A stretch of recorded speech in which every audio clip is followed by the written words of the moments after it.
নতুন বাংলাদেশে এসে আমরা যা দেখতে পেলাম, সিপির উপরে যেভাবে আক্রমণ হয়েছে, রক্তাক্ত করেছে, নৃশংসভাবে হামলা করেছে, এটা কোনোভাবে আমরা মেনে নিতে পারি না। বন্ধুগণ, আমরা স্পষ্ট ভাষায় বলতে চাই, গণ অধিকার পরিষদের উপর হামলা, সিপি নুরুর উপর হামলা, এটা নিছক কোনো ছোটখাটো বিষয় নয়।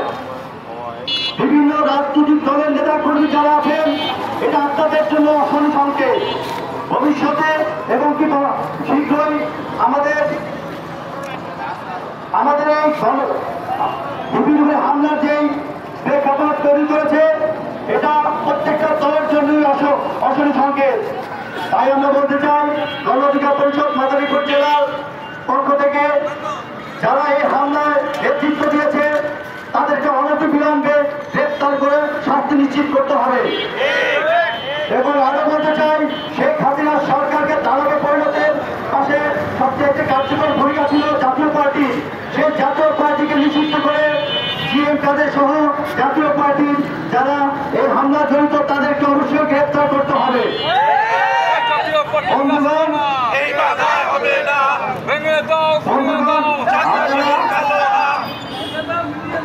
আপনারা সকলে অবগত, আজকের আমাদের যে বিক্ষোভ কর্মসূচি, এখানে আজকে বিক্ষোভ কর্মসূচিতে বিভিন্ন দলের নেতাকর্মী এখানে আমাদের একত্রতা পোষণ করেছে, আমরা তাদেরকে ধন্যবাদ জানাই।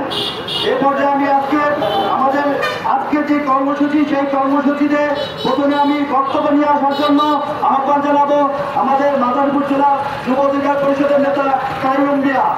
যুব অধিকার পরিষদের নেতা কাইয়ুম মিয়া।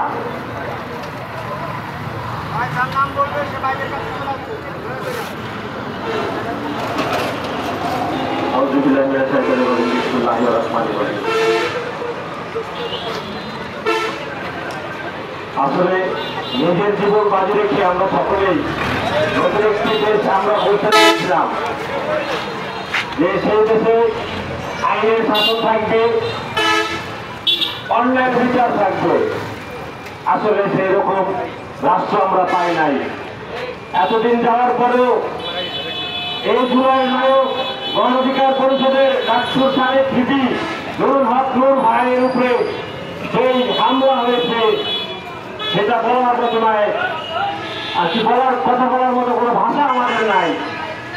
এই ওয়াকারুজ্জামান, আপনারা জানেন উনি আওয়ামী লীগ, এটা আমার মনে হয় না যে এখন শেখ হাসিনা নাই, যে সেই আওয়ামী তার প্রতিভা তার ভিতরে এখনো আমার মনে হয় সে রয়ে গেছে পুরোদমে।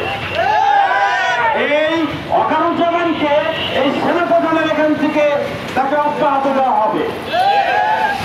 এবং আইন শৃঙ্খলা বাহিনীর যে স্বরাষ্ট্রমন্ত্রী, যে দায়িত্ব ছিলেন, ওই অপদস্থ স্বরাষ্ট্রমন্ত্রী, আপনার যদি রাষ্ট্র যদি সামাল দিতে না পারেন, সে চাপে দখল করার অধিকার নাই।